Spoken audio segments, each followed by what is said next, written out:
même plante, même préparation, mais pas le même résultat. Pourquoi?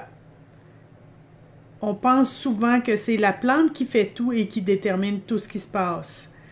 Quelle plante pour dormir, quelle plante pour mieux digérer, mais en réalité, c'est pas juste la plante.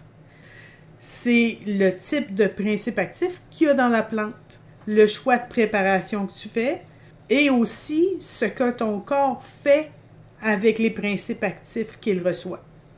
Et ça, c'est un détail qu'on ne voit pas, mais qui peut changer complètement l'effet d'une plante. Aujourd'hui, je vais te montrer un exemple très concret avec la salicine. Au fait, moi, c'est Mélanie Ricard-Quirion. Je suis phytochimiste et herboriste derrière le blog Herba Simple. J'accompagne ceux et celles qui veulent utiliser les plantes médicinales avec plus d'efficacité en comprenant ce qui se passe vraiment quand on les utilise. La salicine et l'acide salicylique.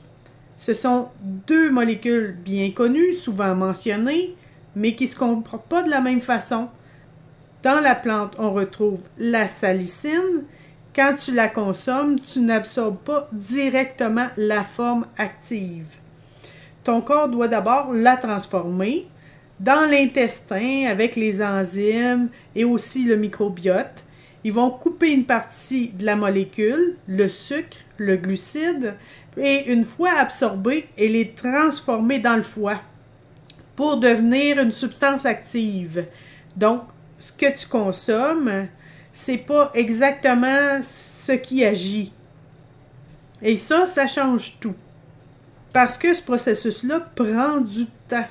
La molécule active n'arrive pas d'un seul coup dans ton organisme. Elle apparaît progressivement. Résultat, il y a un effet qui est étalé dans le temps. Il y a une montée plus douce de l'effet et aussi une meilleure tolérance. Mais en contrepartie, on a besoin de maintenir l'effet dans le temps. Donc souvent, il faut répéter les prises dans la journée.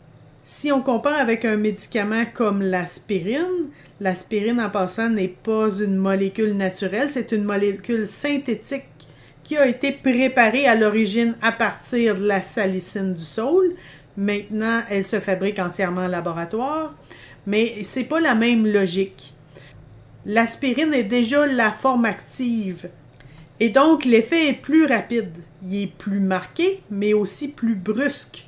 Et parfois, on observe des irritations au niveau de la muqueuse digestive. Alors que la plante agit différemment. Elle est moins concentrée, oui, mais aussi plus nuancée. Et surtout, elle ne contient pas juste une molécule.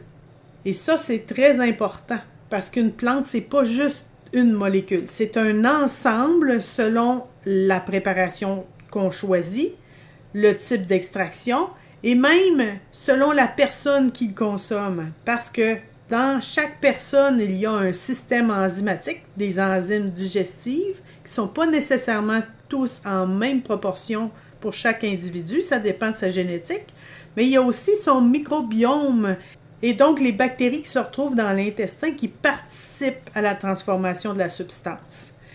Donc, on peut consommer une même plante, même avec le même type de préparation, et avoir un résultat différent selon l'individu. Et ce qu'on vient de voir ici ensemble, c'est juste un exemple, parce qu'en phytochimie, il y a beaucoup de molécules qui sont liées à des sucres, on appelle ça des hétérosides, et ce détail change la façon dont tu prépares la plante, la vitesse d'action, la fréquence des prises, et même les précautions d'usage.